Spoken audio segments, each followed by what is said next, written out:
Would you betray a friend for $50? Maybe $100? How about 10,000? Maybe $1,000,000? Would you do it for that? You know, you're right. This conversation is better to have with a coffee. That was an expensive coffee. I feel betrayed. That's what we're talking about today, is betrayal. Can you imagine following this guy around for 3 years? He now calls you his friends. You've lived together, you've slept in the same places, sometimes probably out in the open air. You've had some crazy experiences, people having demons cast out of them, healings, and this teaching this guy gives that just cuts right to the heart. And here you are, and you have an opportunity to betray that guy for some money.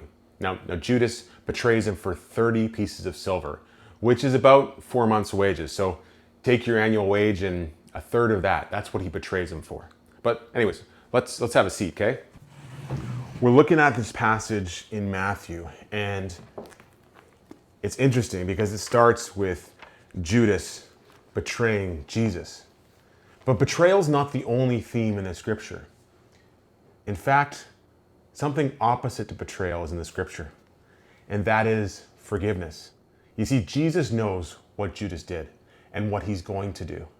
And he invites all of his disciples to this table that we call communion or the Lord's Supper. He basically gathers them around and says, hey, I want you to do this because this is how you're going to remember me. Actually, let's just read it. It talks about the bread and the body. And then in verse 27, it says, then he took a cup. And when he had given thanks and gave it to them, saying, drink from it, all of you. This is my blood of the covenant, which is poured out for many for the forgiveness of sins. And you and I are that for many. You see, later on in this passage, he talks about all the disciples betraying them. And Peter says, no, I'd give my life for you. You know, I'm not going to betray you. But we know, as the story goes, they all betray him. And we all have betrayed God. We all have sinned. So what does this mean for us? Well, this means that in the midst of our betrayal, when we've been betrayed, and I've had betrayal in my life, Jesus still calls us to forgiveness. It doesn't call us to say, hey, that was right, your betrayal, but rather to forgive those who betray us, because we've been betrayers of maybe others, but definitely of God. And so as you think about the people that have betrayed you today, would you invite Jesus to help you forgive and to move forward in relationship with him and maybe with them? Doesn't always happen, but at least forgiveness. That's what he calls us to.